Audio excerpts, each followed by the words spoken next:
Asyhadu an la ilaha illallah wahdahu la syarikalah wa asyhadu anna Muhammadan abduhu wa rasuluhu la nabiyya wa la rasula ba'dah. Rabbi shrah li sadri wa yassir li amri wa hlul 'uqdatam min lisani yafqahu qawli. Subhanaka la ilma lana illa ma 'allamtana innaka antal alimul hakim. Amma ba'd. Bapak Ibu saudaraku sekalian yang dirahmati Allah Subhanahu wa taala, mari kita mengawali aktivitas kita di pagi hari ini dengan memperbarui rasa syukur kita kepada Allah atas segala limpahan nikmat yang terus-menerus dicurahkan kepada kita semua. Alhamdulillah kita bangun dalam keadaan sehat. Alhamdulillah tubuh kita bisa kita kondisikan dan kita ajak untuk melakukan amal kebaikan. Kita syukuri semua anugerah dari Allah tersebut, khususnya nikmat Islam, nikmat iman. Semoga kita bisa istiqomah dalam keislaman dan keimanan kita sampai nanti kita kembali menghadap Allah Subhanahu wa taala. Amin Allahumma amin. Selawat dan salam semoga tercurah ke pangkuan Nabi Agung Muhammad sallallahu alaihi wasallam, panutan kita yang dengan ajaran agama Islam membawa keselamatan hidup bagi kita baik di dunia maupun di akhirat. Saudara sekalian yang dirahmati Allah Subhanahu wa taala, mari kita coba menghayati dan menadaburi ayat-ayat yang tadi sudah kita baca dan terjemahannya sudah kita dengarkan bersama. Di awal-awal ayat yang kita baca tadi, Allah memperlihatkan tentang ayat-ayat kauniyahnya, ayat-ayat yang terkait dengan alam semesta, yang harusnya begitu ya, harusnya tidak perlu menggunakan redaksi alam taro. Emang kamu nggak lihat? Harusnya nggak seperti itu. Tapi karena memang nyatanya banyak orang yang meskipun sudah bisa mengamati atau bisa melihat sesuatu, mereka tidak mau menganalisa, tidak mau memikirkan secara mendalam kejadian-kejadian atau hal-hal yang patut untuk dipikirkan. Maka kemudian Allah lewat Al-Quran menurunkan wahyunya, menyampaikan kepada Muhammad, katakan kepada orang-orang itu, apa mereka enggak bisa melihat, apa mereka enggak memperhatikan kaifa matazilla, bagaimana Allah Subhanahu wa taala itu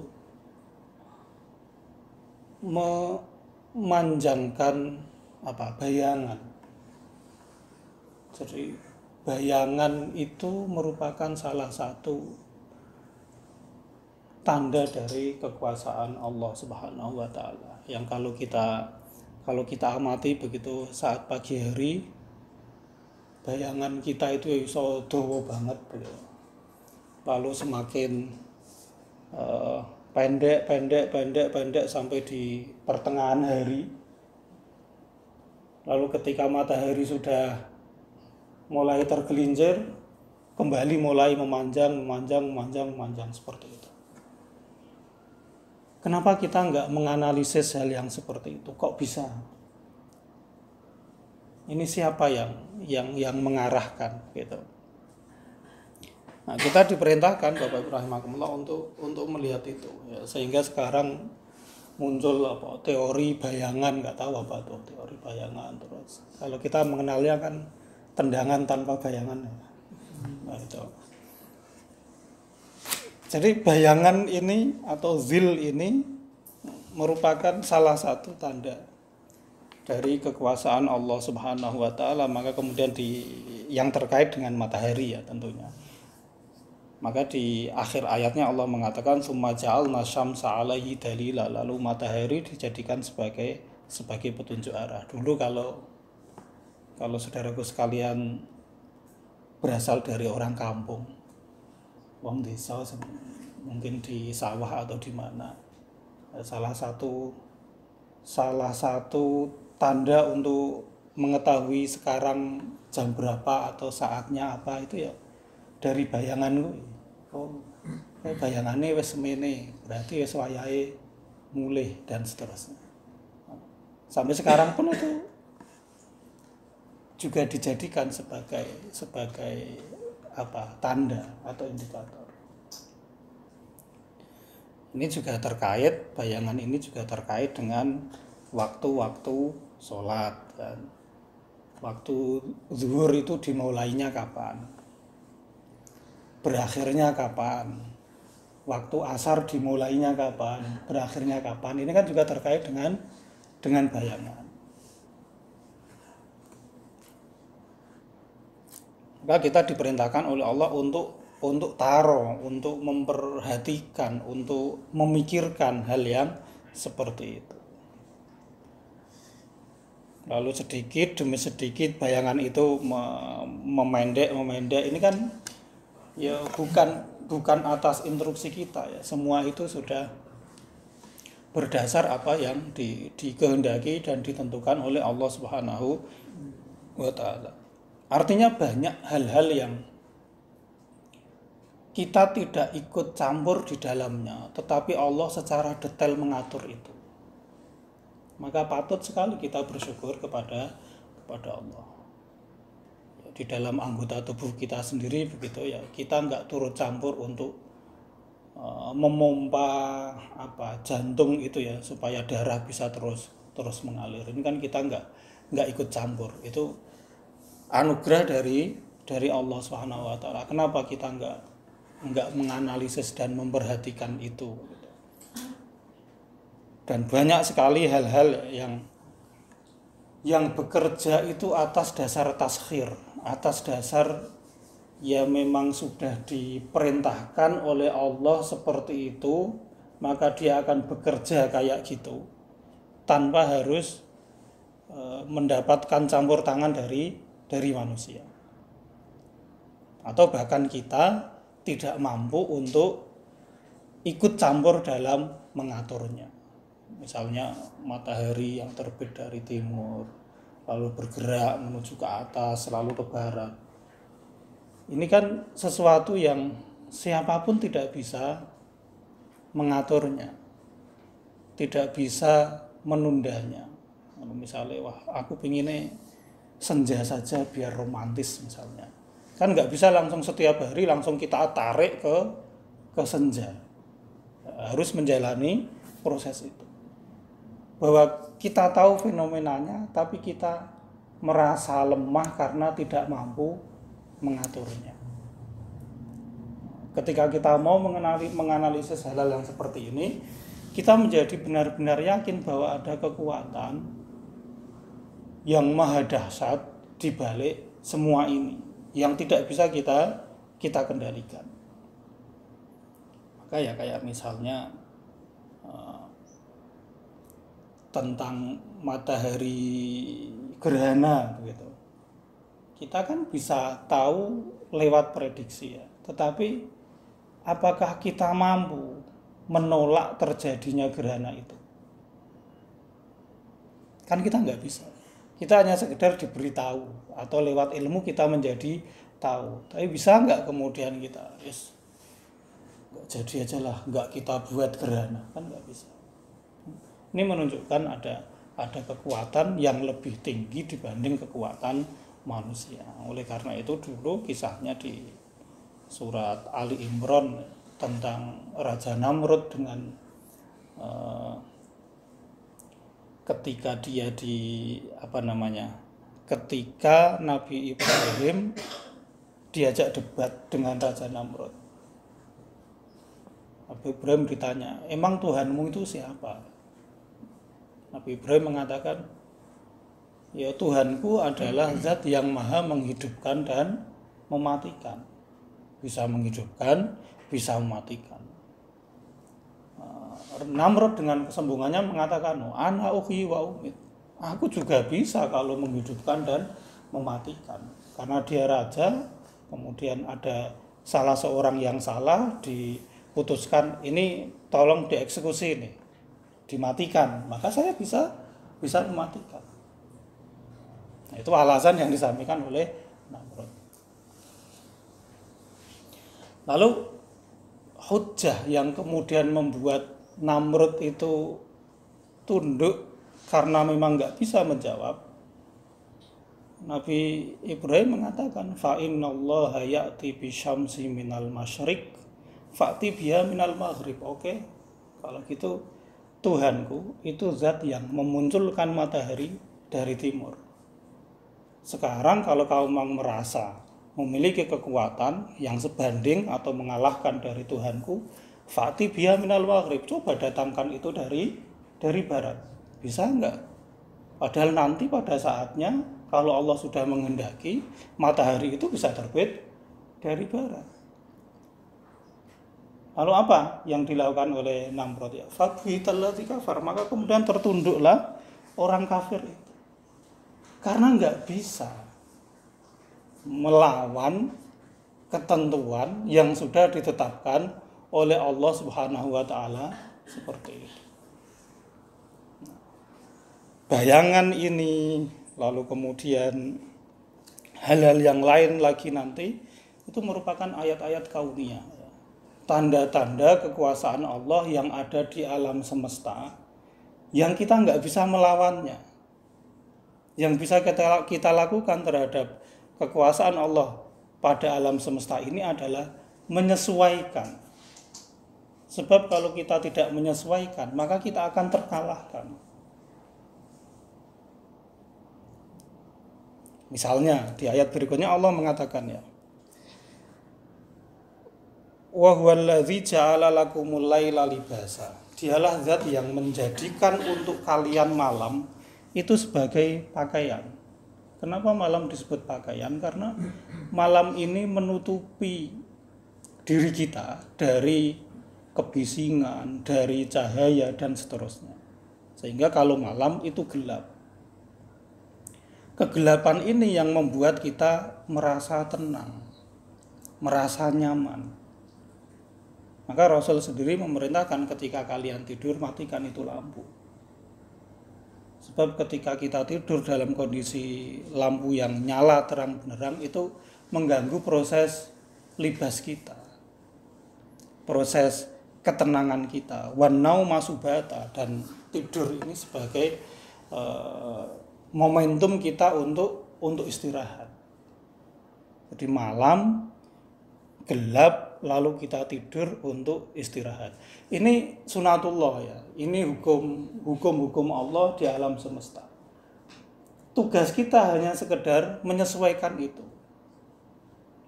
Kalau kita berusaha untuk menentangnya, misalnya kita malam begadang, gitu ya. Saatnya tidur, saatnya istirahat, malah lampu kita nyalakan, kita begadang nggak tidur. Ketika kita melawan aturan Allah seperti ini, sunatullah seperti ini, kita akan bisa merasakan efeknya. Paginya mungkin ngantuk, kemudian tubuh kita, saya kira kita semua merasakan lah, tubuh kita nggak fit ketika bangun, capek-capek, nggak semangat dan seterusnya. Kenapa? Karena kita melawan sunatullah ini. Sebab tubuh kita pun, Bapak Ibu Saudara sekalian, itu didesain untuk mengikuti sunatullah ini. Maka ketika harusnya organ-organ kita itu kita istirahatkan, kok kita paksa dengan ya entah obat ben kuat ora tidur misalnya, atau dengan kopi, atau dengan apapun lah, doping lah ya. Itu nanti pada akhirnya akan merusak organ kita. Kenapa? Karena organ ini kita paksa untuk melawan fitrahnya. Harusnya malam itu dia istirahat, harusnya malam itu dia tenang, tapi kita paksa. Nah, pemaksaan kita seperti ini ya terhadap hukum-hukum alam seperti ini, itu menyebabkan semakin cepatnya kerusakan tubuh kita. Ya termasuk sekarang ini misalnya kalau malam-malam malah justru dipakai untuk dugem atau apalah lampunya yang hingar-bingar kayak gitu. Itu pada akhirnya nanti akan merusak, dan siapapun yang secara fair menganalisis hal ini, merenungkan hal ini, pasti akan membenarkan apa yang disampaikan di dalam Al-Qur'an. Udahlah kita lembur sampai jam 12 malam misalnya ya, entah ngapain. Aku pagi-pagi ya rasanya pasti nggak seger di tubuh. Meskipun bahkan ketika kita mengganti tidur kita di pagi itu, nggak akan bisa sefit ketika kita tidur malam. Karena apa? Karena pagi itu bukan lagi waktu atau momen yang tepat untuk subhata, untuk mengistirahatkan tubuh kita. Maka ketika kita tidur di pagi hari, ya nggak akan nyaman. Sebab waja'alan nahara nusyura di akhir ayat 47 itu. Dan Allah menjadikan siang hari itu sebagai waktu untuk beraktivitas. Maka kan ya banyak para ahli yang mengatakan bahwa tidur malam yang kita ganti di siang hari kualitasnya itu tidak akan pernah bisa sama. Ya karena itu tadi, tubuh kita ini sudah punya setelan sendiri, menyesuaikan dengan hukum alam yang dibuat oleh Allah Subhanahu wa taala lewat ayat ini. Kalau malam itu gelap, kamu istirahat. Bangun-bangun seger, bisa melakukan aktivitas. Ya, kalau ini kita balik, maka berarti kita memaksa tubuh kita untuk keluar dari fitrahnya. Akibatnya ya kita nggak akan fit. Maka tidak mungkin kita melawan fitrah dari Allah ini. Maksudnya tidak mungkin itu bahwa perlawanan kita terhadap fitrah tersebut menjadikan kita atau tubuh kita itu rusak karena tidak sesuai dengan fitrahnya.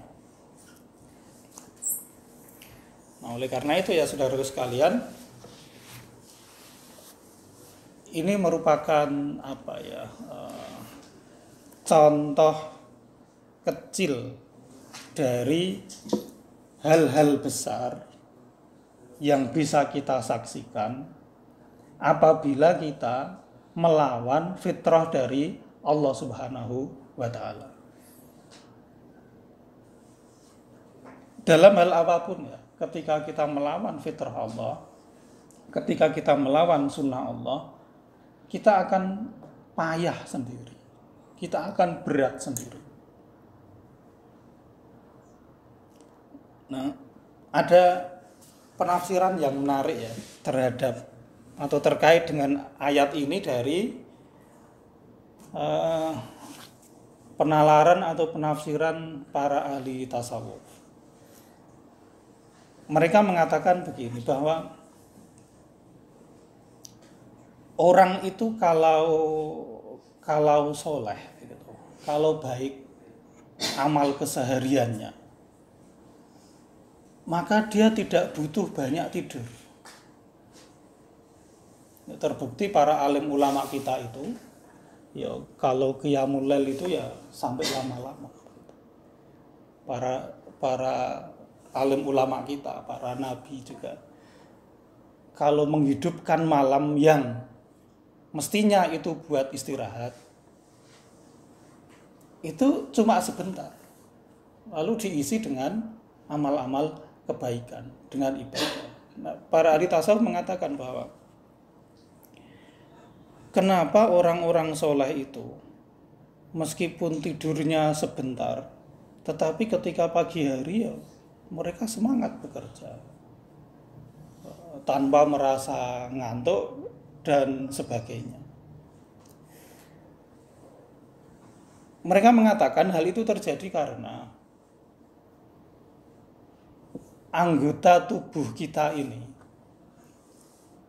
kata mereka ya, anggota tubuh kita ini merasa ringan ketika diajak melakukan kebaikan, sehingga tubuh ini tidak perlu merasa harus istirahat supaya tidak banyak melakukan amal kemaksiatan. Jadi mereka itu intinya ingin mengatakan bahwa orang itu semakin banyak maksiatnya, itu tubuh akan semakin menuntutnya untuk banyak tidur. Sebab tubuh sendiri itu bosen kalau harus terus-menerus diajak melakukan maksiat. Tubuh itu nggak pengen diajak bermaksiat. Tetapi karena kehendaknya saat di muka bumi ini adalah dimiliki oleh hati orang itu, sementara anggota tubuh kita ini nggak bisa berontak, maka ya dia nggak bisa melawan, tetapi dia sangat punya keinginan untuk turu wae daripada nongkrong ngrasane wong dan turu wae. Lebih baik kamu tidur. Maka anggota tubuh ini ya mengondisikan kita untuk ndang capek, ndang tidur, biar nggak terlalu banyak melakukan kemaksiatan. Beda dengan orang-orang yang memang sehari-harinya melakukan amal yang soleh, maka tubuh ini mendukung. Ayo, mau sholat sampai kapan, mau tilawah sampai kapan, ayo siap, tak kondisikan diriku. Katanya seperti itu. Jadi ada penafsiran kenapa kok orang-orang soleh tidurnya sebentar tapi mereka tetap semangat, tetapi orang-orang yang gurusok soleh begitu, ketika mencoba untuk qiyamul lail agak lama, ya paginya ya ngantuk.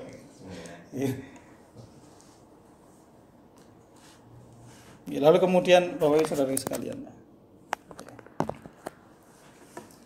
itu tentang malam dan siang. Ya, insya Allah pola kerja kita di sini sudah mendukung bahwa kita ya mulai pagi kita beraktivitas, sore berhenti, malamnya kita istirahat, sehingga ketika pagi hari beraktivitas kembali semangat lagi.